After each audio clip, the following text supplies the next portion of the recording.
Hello, everyone. Welcome to episode three. I almost forgot of the Guy Panic podcast. So, right off the bat, I am pleased to introduce our first guest, Satan, Lord of the Damned.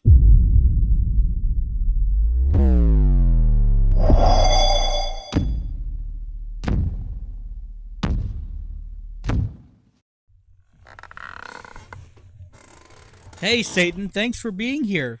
No problem, man. So, what's up, dude? How's it been? You know, Lord of Hell, torturing the souls of infants, the usual. Anything going on down there, or? I mean, yeah, we still get like millions of souls all the time pouring in through the gates. I think some of the higher profile ones are like this squirrel. A squirrel? Yeah, some fucking squirrel from New York that thinks he's hot shit. Says his death won the election or whatever. Totally ignoring all the stuff I did to rig the election. Yeah, we have him being tortured right now. I think it's the whip plus spike bed treatment. Aren't those like not dangerous? Like you see them at the science center as a kid, and you can lay on them and you're fine and stuff, right? Well, yeah, not if somebody isn't being weighed down by stones. Oh, okay. Well, anything you want to take credit for as of late? Like, how people like blame you for most things. Yeah, Yeah, like somebody will stub their toe and they don't like immediately blame like the weather or a minority. They'll blame you, right? yeah. Well, again, there's the election. Donnie's back in. We go way back, me and him. And there's Concord too. Concord. Yeah, the game. I'm the guy that caused that to happen. What do you mean? What happened? Well, this game cost Sony like $800 million, and it's flopped so hard that they had to close down the servers and the studio that made it. Oh, Yeah, that was me. I mean that isn't really like a big thing, though. Yeah, it's not. It's just funny to me, I think. Okay, so Satan, did you see that Catholic Church has this new little mascot, Luce? It's like a chibi anime girl. Yeah, I heard. It's okay. Did you ever have anything like that? Well, I've made some anime in my time. Like what? Darling in the Franks. That was you? Yeah, yeah, I made that as a joke too. Like, let's make a Studio Trigger show that's so okay or sometimes even good right at the start, and then make it go so fing downhill past episode 16. Hang on, am I allowed to curse on Yeah, the show? no, it's fine. We'll just censor Okay. that out. Okay. So what else is new?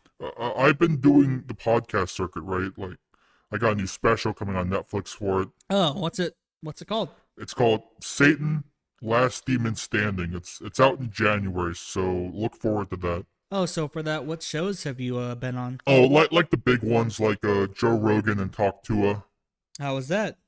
Well, Joe's an okay guy. I hate the whole Texas comedy scene though. Like every 6 seconds they're saying some like awful shit and getting away with it and pretending they're just, playing folksy blue collar comedy when they're not. They're obscenely wealthy. Like I go over there and Joe and his other friends are blaming the Jews and migrants for stuff when it's actually my fault that food costs so much right now. Oh, so this is more just you not getting respect. Well, yeah, like when you're banished to hell for eons and make your way to the surface via astral projection and cause like untold mayhem. Yeah. Like, okay, I did the Antonine Plague, the Black Plague, the Huns, the Mongols. I did the slave trade, the Nazis, the H-bomb. I did 9/11, Columbine, COVID. Yet these fucking comedians tell me I didn't and that it was the Jews instead. I can understand the frustration. I do. How was Talk Tua? I don't know. That chick is stupid. Like, I get it. Get your bag, right? When you get big online, you get famous on TikTok for making a blowjob joke, and now you're worth millions. But like, there really is zero talent there. It sort of went like her appearance on Bill Maher's podcast. Are you keeping up with Bill? Yeah, when he gets down here, in hell, he's gonna be on our own late night show. Really? Well, yeah, we've been trying to modernize down here. Like last year, we got Wi-Fi hooked up at the palace. Took a couple thousand sacrifices, but it's fast. Like how it is in Norway and stuff. It's pretty fast. So yeah, we're gonna do some like public broadcasting stuff. Okay, so I know this is kind of a touchy subject. What's your opinion of this Has Been Hotel show? Nah, man, that shit. I hate it. Hate everything about it. You know, people used to think hell was intimidating, but now there's this shitty ass show made for millennials, like the kind that like were super into Nightmare Before Christmas and Invader Zim and didn't find any issue wearing the exact same hoodie to school every day. The character design is just, it's such shit. Like, oh my god, wow. A tall, spindly guy with an epic top hat and a stupid smile. And he talks like a fan fiction character. Good job. Yeah, put 9,000 of those in your shitty TV show. It's so bad, dude. Wow, you good, man? Yeah, it's just, I hate shit that, like, appropriates my culture like that. Like, hell is a real place with real people living there. And these idiots think we don't get shit from shows like theirs. I get that. I really do. So, anything else you'd like to talk about? Well, I'm kind of pissed off right now, to be frank. So you talk about, like, energy and stuff, right? Yeah. Yeah, so, you know that, like, you know that oil stuff you guys drill up is my cum, right? What? Like, okay, so 4,000 years ago, I was angry and banished and sort of trashed. So I thought, what kind of prank could I pull on the big man up there, you know? So I thought, okay, what if I put the combustible substance in the ground for his little mortals to drill up and use as like an energy source? Except when it burns, it creates like CO2 and shit and like fucks up their atmosphere. Oh, so that was your semen. Yeah. It just comes out like that? Well, yeah, I mean, that's where the name comes from. I possess the guy who coined the term, right? You know, combustible. Oh, right? yeah. Yeah, no, that's a good one. Damn. Yeah, and the methane gas up there, too, is like my farts and stuff. Oh, really? Well, yeah, I'm like part goat.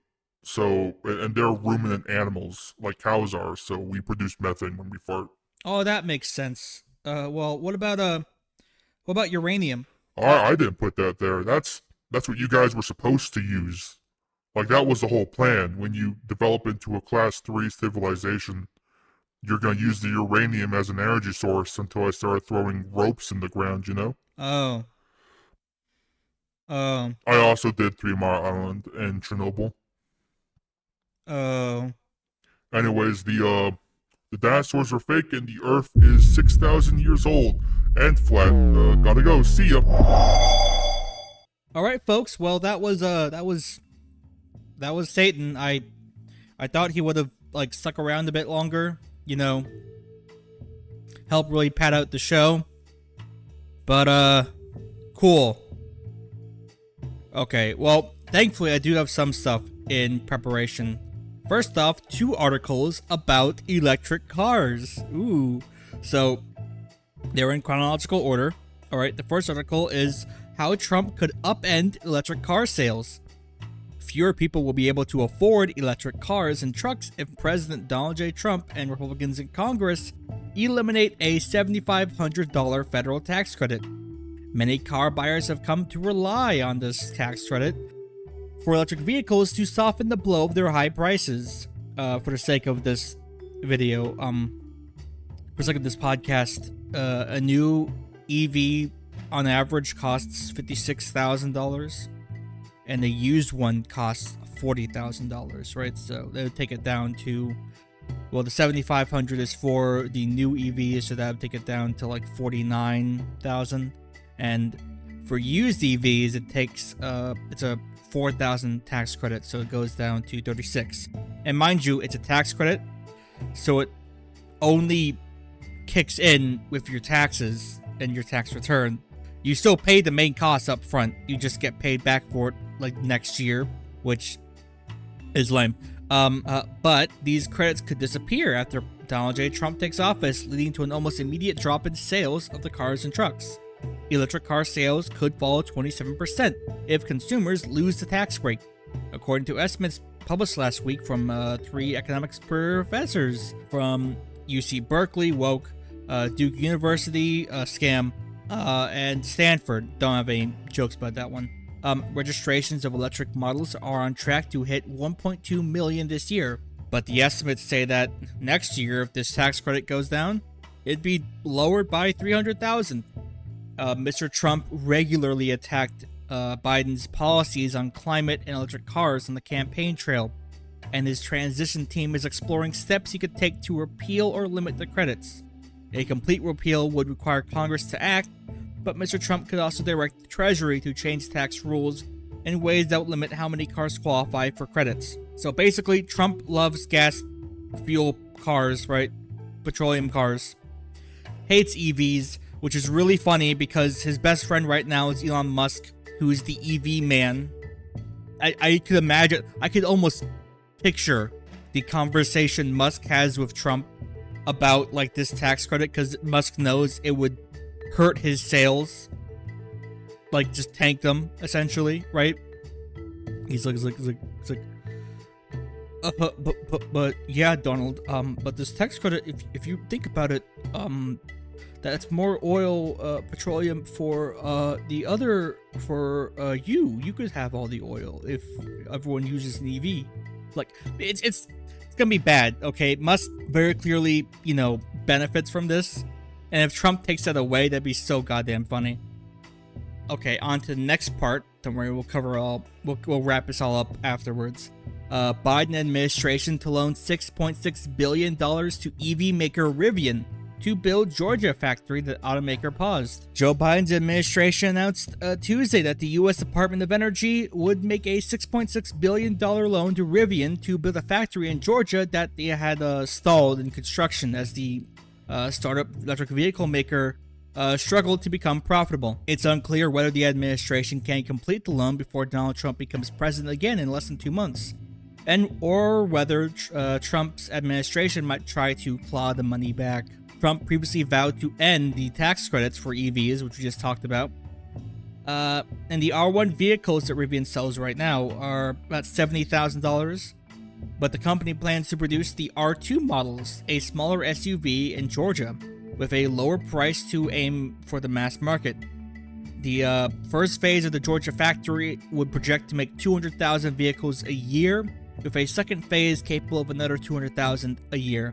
Eventually, the plant is projected to employ 7,500 workers, which is funny, that's the same number as the tax credit. The Department of Energy said the loan would substantially boost electric vehicles made in the United States and support the Biden administration's goal of having zero-emission vehicles make up half of all U.S. Sales in 2030, which is a lame goal if you're trying to beat climate change, because, like, what? Listen, only half the new cars people buy are gas guzzlers, right? Ignore how I'd argue most people buy used nowadays. Ignore that the car market is already literally screwed up right now. Okay, so EVs, my opinion, they're okay.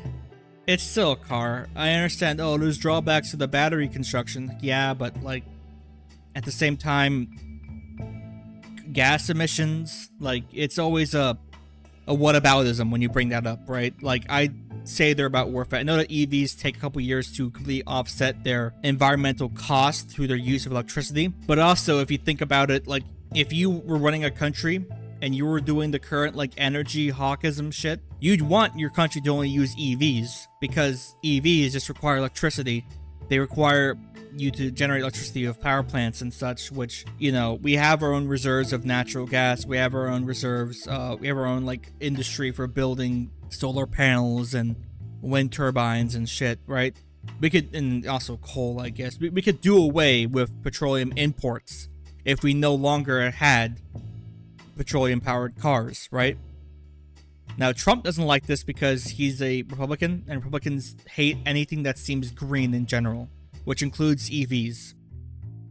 Despite Elon Musk's best efforts to make electric vehicles into a chud thing, they're still not a chud thing, right? Cybertruck be damned. No one, like most people who drive EVs are like a fet, like dummies, right? Now, a real dumb person would say that the working class person's car is like a truck or a pickup truck. Wrong. Maybe a Toyota Hilux. But the real working class car is a like shitty, old enough to vote sedan that they bought and own, which is the case for me. And I love my sedan. Does it have 200,000 miles on it? Yes, it does. Is it going to get another 100,000 more? Probably not, but maybe. That's a real working class car. And it's a used car, and most people, I mean, okay, used cars in general cost a lot right now. And if they don't cost a lot, that's because either there's a bad model with bad parts and like a bad history, or it's a Kia. Kias are cheap because of the whole stealing thing. But yeah, I can't even imagine spending $56,000 on a new car. I understand they finance that, which makes that 56 into 100,000 over a period of time, which is why no one likes taking auto loans, because that shit sucks when you think about it. No, I mean, this is why we should just not have too many cars. We need to not have everyone rely upon cars. God damn it. And I don't like SUVs either, right? SUVs, even if the Rivian SUV thing, I don't like them because, like, how do I say this? I take pride in driving a sedan, which is like, you think that's like a joke, but a sedan, in my opinion, is a bit more difficult to drive than an SUV. I've driven SUVs before, and they're designed... Okay, an SUV is like the Duplo to a sedan's Lego, if you catch my drift, right? Like, an SUV is really big and tall off the ground because the people who drive it are stupid and are scared and are dumb animals who don't understand that they need to understand how big their car is when they drive it, right? They're scared to park it. They're scared to drive it, essentially, right? They need to see in front of the goddamn car in order to not freak out, you know, because they can't see everything. I hate that. I hate cameras in cars, too. Backup cameras, dumb. It's where you turn your head around, okay? I actually, okay, I think cars should not be this super expensive electric shit, right? Imagine an automaker right now who just makes a fuel efficient car with like the only advanced thing on it is the Bluetooth. That's it. Everything else, no iPads, no touch screens, no tire pressure sensors, which is dumb because you can just check it if you have a gauge that costs $6. None of that crap, right? It's just a car. Except it's new, so it's not shitty. That would be awesome. I already know that like they banned like key trucks from Japan because they don't go fast enough, which is a problem for me, I guess, because I need to drive on some highways and that requires a bit of a faster car, but also because like emissions thing, and it's like, oh my gosh, guys, can you hear that? Americans care about the emissions of their cars. That's crazy. Anyways, here, you can buy a diesel truck. It's fine. Go ahead. It's stupid. Another topic is that Biden wants to like ban all Chinese EVs.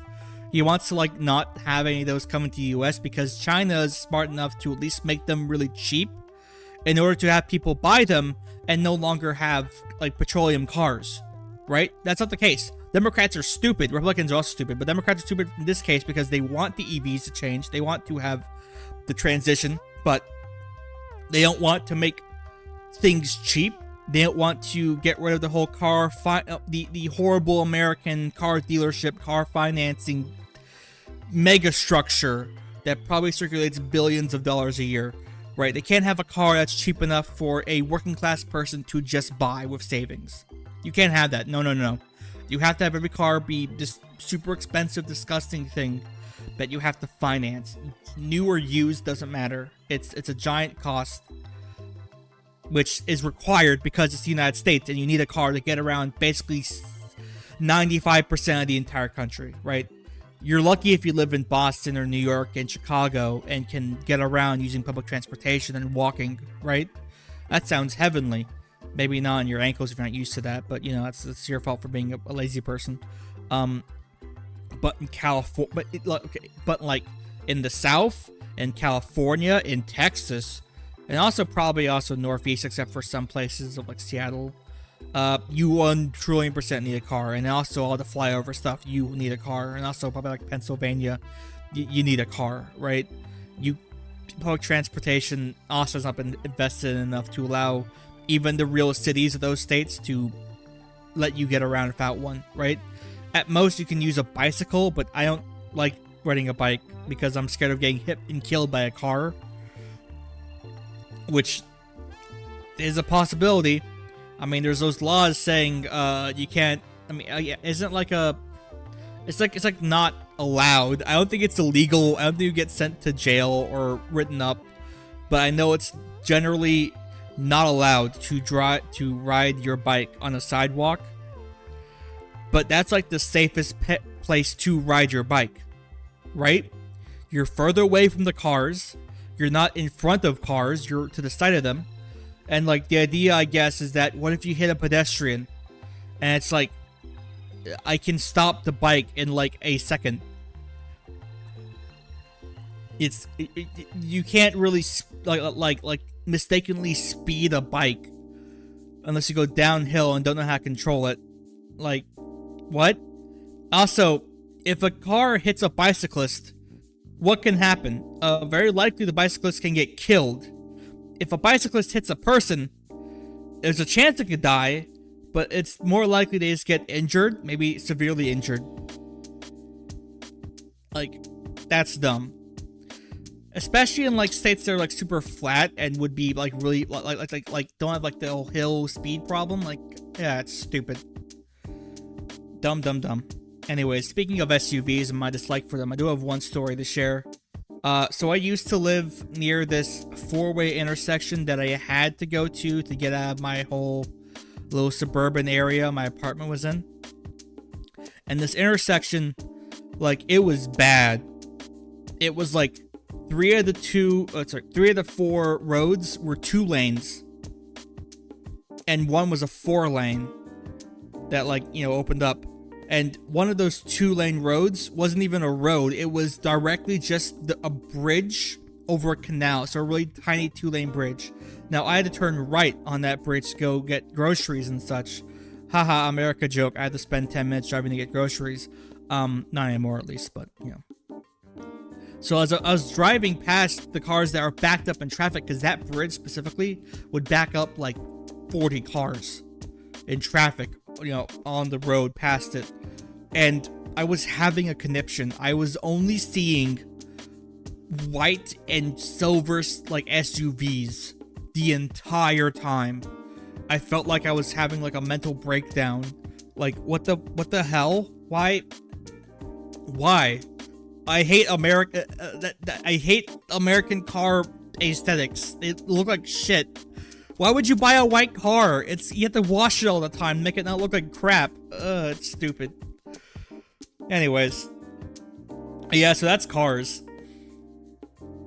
In terms of labor news, small business owners breathe easier over labor costs after decision to strike down overtime rule. Small business owners have had a mostly positive reaction to a judge's decision to strike down an overtime rule that would have qualified more workers for overtime pay.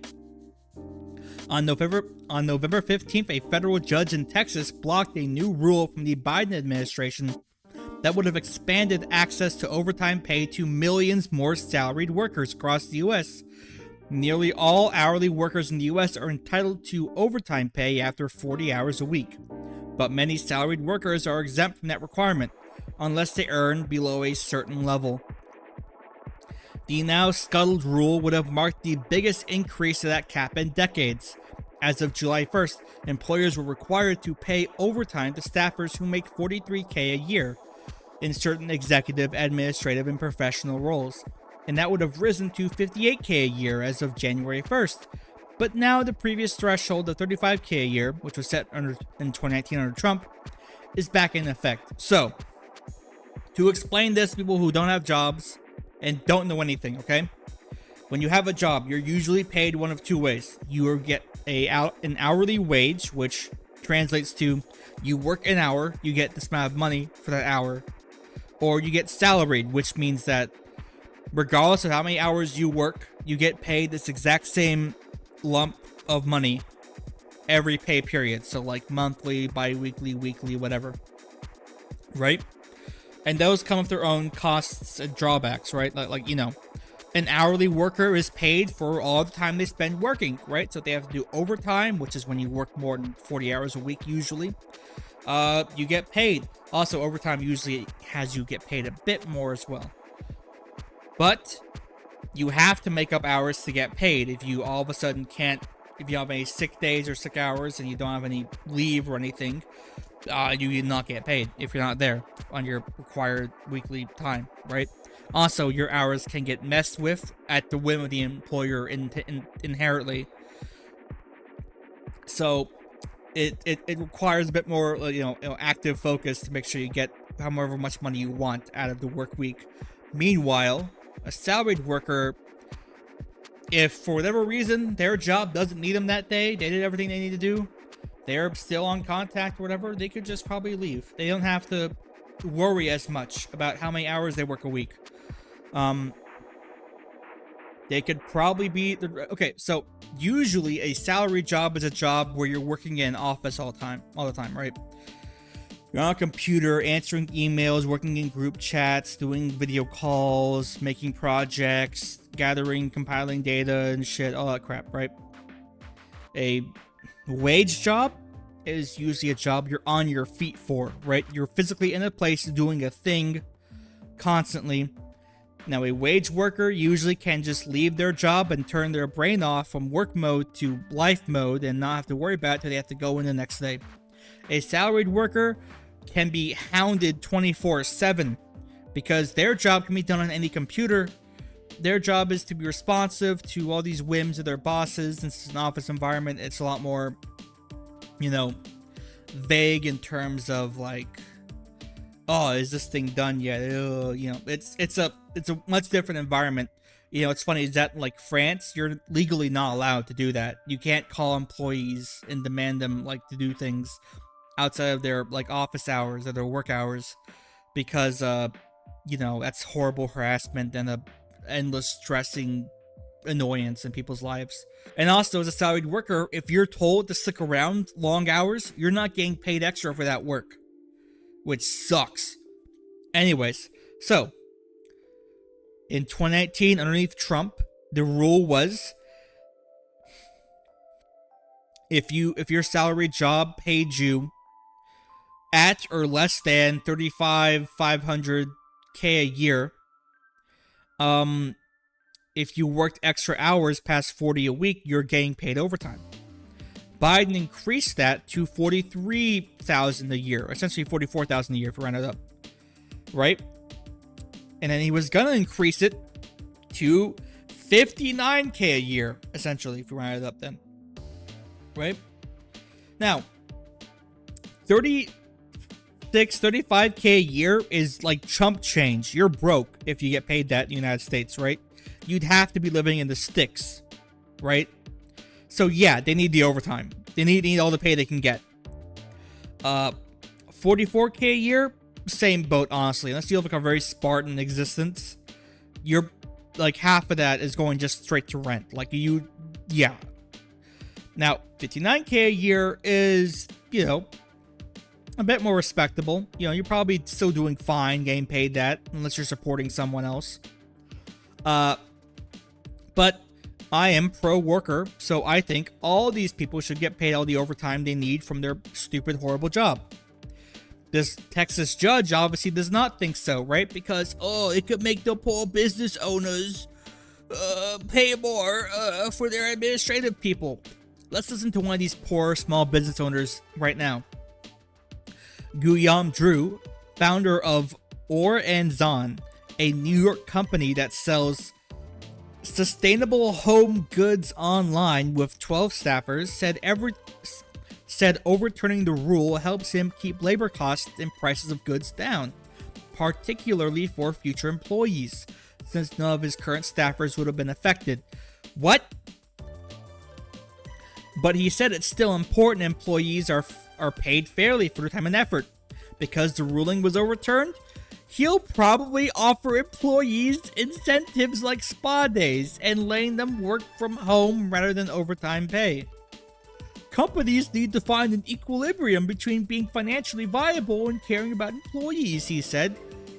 I'm a giant tool, he said. Yeah, sure. So that's great. First off, if if you have like a 13 person company in New York that sells sustainable home goods online, you could probably raise the price and it would still, no one would notice and people would still buy the same shit. That demographic that you're selling to is already wealthy. Okay, you can pay your people more, you can dipshit. You can pay people more, you dummy. Let's see here. But yeah. Oh, yeah, you're not getting paid more, but you can go on a company spa day at the most rundown spa we can find in New York. Oh, but you can work from a home. We can hound you all day inside your own home. You don't even get to own your home anymore. It's not where you work. God, I hate that. I hate all of that. This is a common thing within, especially offices and office culture, which is to essentially make your employees, like, stick around longer and longer and not get compensated for it fairly, right? You know, you have to live where you goddamn work now. It's awful. So yeah, if you have a salary job, Trump is probably gonna not let you get paid overtime, so that's cool. All right, on to another news item.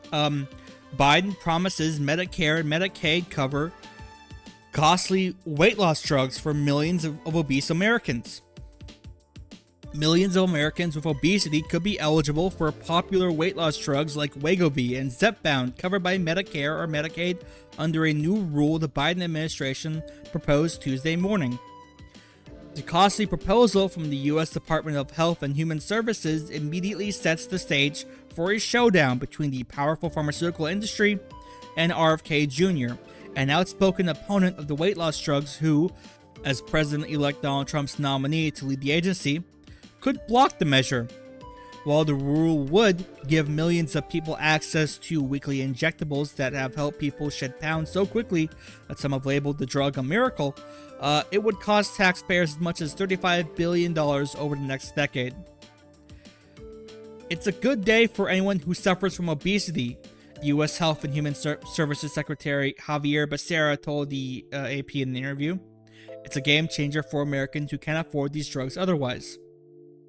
The rule would not be finalized until January, days after Trump takes office. A bipartisan coalition of Congress members have lobbied for the drugs to be covered by Medicare, saying it could save the U.S. government from spending billions of dollars on treating chronic ailments that stem from obesity. While it's unclear where Trump himself stands on coverage of weight loss drugs, his allies and cabinet picks who have vowed to cut government spending could balk at the upfront price tag. So, yeah. Biden wants to take this like $1,300 a month drug or pair of drugs and give them to obese, fatty Americans to no longer be obese. With the argument being that, okay, well, if they're no longer obese, we won't have to pay down the line with Medicare and Medicaid to pay for them with their own obesity-related illnesses, since they won't have those because they're no longer obese. Cool. RFK probably dislikes it, not because he thinks the stuff I will think here in a moment, but because he thinks it's like an evil, disgusting, the Illuminati vaccine designed to make you gay or something, right? Any reason he has for disliking Ozempic and Wegovy and whatever the other one, Zepbound, is, it's probably the wrong one. Now, I have some issue with this, and it's because, like, America could do a lot of other things to make people no longer be fat, right? Like, you know, just get rid of high fructose corn syrup. Essentially, everything Europe bans from American, like, exports of foods, we should also ban, and we'd be healthier, I think, is the case, right? Like, that's probably it, I think. We just find a country full of, like, a first world country full of, like, non-obese people and just do what they do in terms of their human services and health industries. Now, Republicans and Democrats will never do that because it will get in the way of the food industry and its profits. So that's never going to happen. Instead, they'll just give you a drug that does the hard work for you, right? Now, of course, you personally can still lose weight if you just don't eat as many calories. That's all that really matters, right? You know, but and the problem with American food is that it's almost purely designed to not be filling, but to also have a lot of calories involved with it to make you keep eating it. Real bad. Yeah, I don't like that. It reminds me of like the whole ketamine thing, right? Like, yeah, we have these clinics you can go to where you can legally be shot up with ketamine and left in a chair to go tranced out for an hour once a month, paying $1,000 each visit in order to somehow, I guess, cure depression. We can have that industry exist, but we can't spend any money or time and effort to make people's lives just not be depressing, which in terms of like material factors can be like mitigated far more effectively, but would cost people money or not be as profitable. So yeah, I don't know. I'm not sure I'm the biggest fan of this. Not sure at all. But yeah, RFK Jr. is gonna get rid of this because it is like public health care. Okay, listen. Even though I'm not the biggest fan of this approach, I'd be fine if it's the case, right? I'd be fine if that happens and people stop being obese because, you know, good for them. That's great. I think it was a BMI of 30. It says is the start of it. Anything in 30 or higher, because diabetes makes you at risk for like stroke and heart disease. Which heart disease is like what the biggest killer of Americans right now is just heart disease, right? Yeah, but again, we could do other things besides that. In fact, RFK Jr. said instead of having Wegovy be subsidized by the federal government or covered under Medicare, he just gives you a gym membership. What? RFK, the fat people, the people who are fat, they could go to a gym. They just don't. Why? Because that's not what makes people fat. Okay, first off, going to the gym doesn't mean you're not going to be fat anymore, right? It can help you lose weight and build muscle, but it's not the main arbiter of losing weight. It's just how much you eat. Eat less. Don't eat. Boom, weight loss. Of course, it's difficult because people eat for like, you know, dumb like self-esteem reasons, and it's difficult. But giving them a gym membership ain't gonna be helpful. Imagine the U.S. government like giving people gym memberships and then having to deal with that whole cancellation process in like a year or two later. Because you know that the whole gym membership thing's also a scam anyways. Yeah, according to RFK Jr., can I do his voice? I'm not good at impressions. He talks like this. I can't do it, no. For half the price of Ozempic, we could purchase regeneratively raised organic food. Kill you. Shut up. Ugh. I hate this stupid... First off, RFK Jr. is not healthy. His voice sounds like like he's dying. He's jacked off anabolic steroids that's gonna make him like piss solid chunks of urine and die in 3 years from a fucking major stroke, okay? I don't give a shit what he thinks. You know, I'm not reading that. Okay, we're gonna give people healthy food and a gym membership.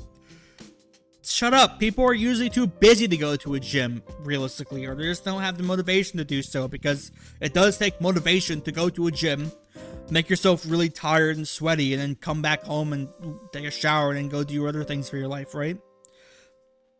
Doesn't mean you shouldn't do it. You should. It's good for you, but like, you know, most Americans are too busy working to worry about that shit anyways, and dealing with like family stuff. Anyway, so yeah, that's gonna... How nice is it that like Biden's doing these like pretty interesting things? Like, we're gonna pay for an EV company to build a place. We're gonna pay for reactors to get started up again. We're gonna pay for people's drugs, for these weight loss drugs, right before Trump gets in and arguably like gets rid of all of those protections. That sounds possible. Or we're gonna get people who work, get a salary of like $59,000 a year overtime right before I get kicked out and replaced by a guy who's not gonna do any of that stuff. Good job. Thank you, Biden. Thank you, Mr. Biden, for being the lamest president to have ever lived. That's cool. All right. Now, instead of a All right, moving on for other things. Media review. Ooh, look at that. Media review. Yay. I saw Gladiator 2. I did not see Wicked. I personally am not interested at the moment. Albeit it is really funny right now. If you go on like Twitter, you see like a million people just posting the pictures of like Wicked in the movie theater. And they're just posting like half the movie just on Twitter with their phones out in the theater, and people are yelling at them like, why are you taking pictures of the fucking movie in the theater? Either do a full cam rip or don't. But no, they're taking pics to go express their happiness at seeing this dumb play on the big screen. Good job. Anyways, but yeah, I saw the other big movie this week, Gladiator 2. And it's okay. It's an okay movie. Is it as good as the first one? No. Would I see any other Ridley Scott historical action movie, or would I see a Gladiator 3? Yes. Why? Because I want more of these types of movies. I want big, stupid, long historical reenactment films. Like the ones we used to have in the 90s and 2000s. Those are cool. I like them. Are they historically accurate? No. That's fine. If they are, sometimes that's cool, right? But that usually comes at the cost of other things, right? Like, for instance, Oliver Stone's Alexander movie. Does that movie take insane steps and painstaking effort to be as, like, materially authentic as possible to, you know, an actual Hellenistic army, to the actual campaigns of Alexander and its look? Yes, and that's amazing for it. It's truly remarkable. Is it a good movie? It's really boring, and it's paced out dumbly and gets a lot of things wrong about Alexander the Great. This movie, Gladiator 2, is entertaining. It's not really that boring. That's a great thing for a movie. Good job, Ridley Scott, you old man. Is it accurate? No. Hell no. Are you kidding me? So, to explain the plot a bit without spoiling it, because you can very easily spoil this movie. Okay, you have our main guy, Paul Mescal, who's this white dude living in Numidia, which is a place in North Africa, and at this point, the Roman Empire had already owned Numidia for centuries, so I don't know why the hell they're invading again, but whatever. Who gets attacked by the Romans in this big, cool fort city, and he gets, you know, enslaved and taken to Rome to be a gladiator. His first day, after fighting a couple of baboons, Denzel Washington buys him and says, okay, well, listen, you're a really good gladiator. We'll make a deal, okay? You fight good and make me money. I'll get you whatever person you want dead. And he's like, I want the general of that invasion. The general of that invasion is Pedro Pascal, aka Joel from the Last of Us TV show. And Pedro Pascal is like, I'm a Roman general, but I'm dealing with these moral quandaries because the current emperors, Caracalla and Gaeta, are disgusting, weird, inbred freaks who just love hedonism and act ridiculous, right? And also there's Lady from First Gladiator who's in the movie, and she's like Pedro Pascal's boo thing. And they're trying, you know, the whole movie is like them trying to restore Rome to its former enlightened ideals. The evil emperors trying to have a bunch of games played up and to enjoy the hedonism of the gladiatorial arena. Paul Mescal trying to get revenge, and Denzel trying to play everyone else off, you know, and Denzel Washington trying to, you know, play both sides so that way he comes out on top, right? And it's kind of entertaining, you know. There's cool fights. There's, you know, there's no real animals in it, because if Ridley Scott got like a real rhino in his movie, people would freak the fuck out. They'd be like, "Oh my gosh, that is so inhumane," and he wouldn't care because he's Ridley Scott. And he doesn't respect anyone else's opinion, which I can actually respect. Despite how bad and inaccurate lots of Napoleon was, I can respect his, like, bullheadedness as a director, okay? That's just his art, and he's making it the way he wants to. I mean, okay, there's some like okay-ish things for this. Like, there's like cool naval stuff. It's okay. I will give Ridley Scott this much. In the opening scene, it's not a spoiler. You see like Roman like galleys and like people rowing inside them, and it's pretty clear that they're not like slaves. That they're just like trained to do so, right?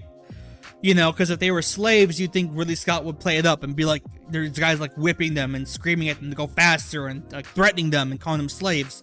But no, as it turns out, your warship should not use slaves as the oarsmen.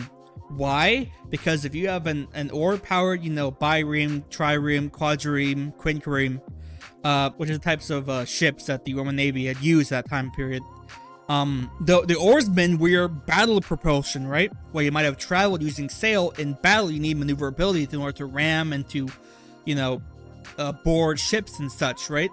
And your propulsion is literally the most important thing on the ship. You wouldn't want untrustworthy, you know, fresh off the cart, you know, slaves who have no idea how to be an oarsman to do it. No, you want guys who have oarsmen as their job title. You want guys who are specifically trained to be the locomotion for this ship, right?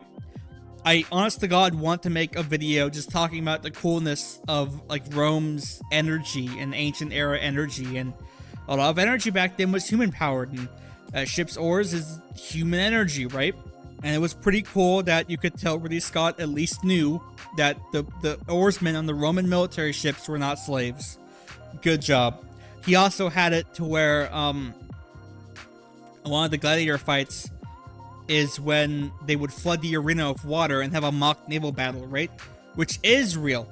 Now, I don't think they toss sharks into the water, because I have no idea how you can get a shark from the ocean to the Colosseum, right? Like, they didn't have water tanks, I think, back then on carts that you could just carry around like an aquarium, maybe.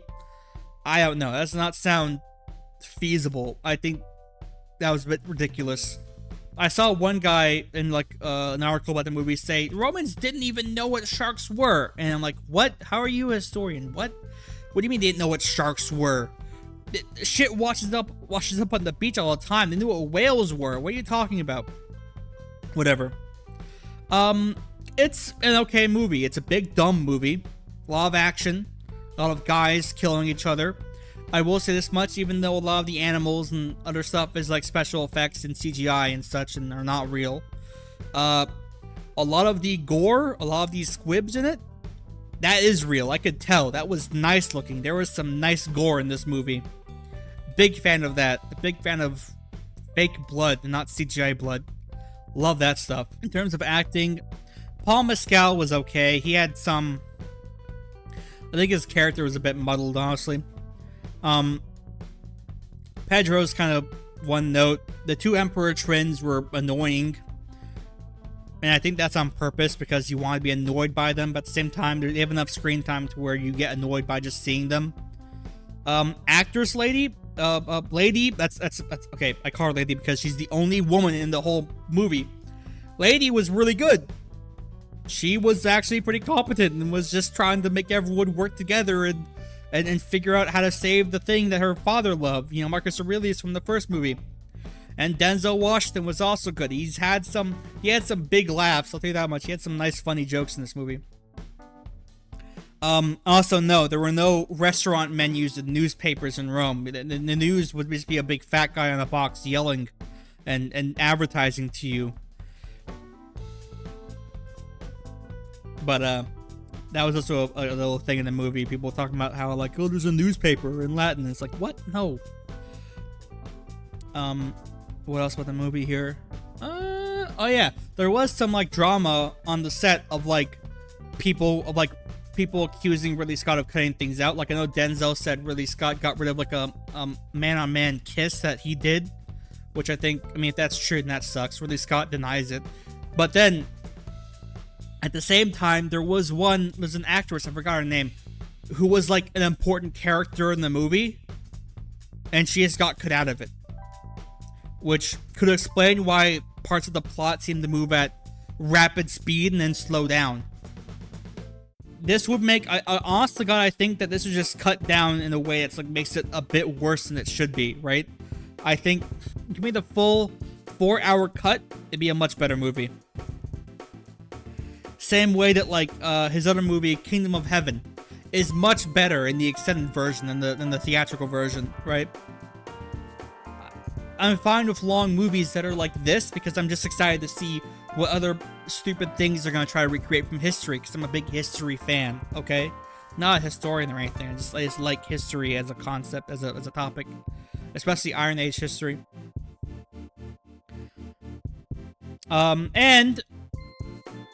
Okay, listen. When I do the Funny State news stuff, what I do is I just, like, get a random number generator between 1 and 50. I find that state, and I scour their websites for any funny articles. This time, I got Wisconsin. Wisconsin has no funny news articles at this time. I have checked. Apparently, that state is just nothing but, like, misery and darkness. Every single police story is about someone getting murdered, someone accidentally killing themselves, or, like, horrible abuse. And it's not funny. I thought I had one. I thought I found one. Where it was a guy going to, like, a plea deal over the deaths of rabbits, right? And I'm like, did the rabbits die in a comical accident that is horribly morbid and funny? No, he's just a freak who likes to hurt animals. And they found the corpses in the backyard in mounds. They dug them up, and they're like, yup, these were abused before they were killed. That guy's going to jail. He looks like a psychopath. So, yeah. Wisconsin, you get a United States state score of -F. Be funnier next time. Anyways, that's all this week, folks. See you next time.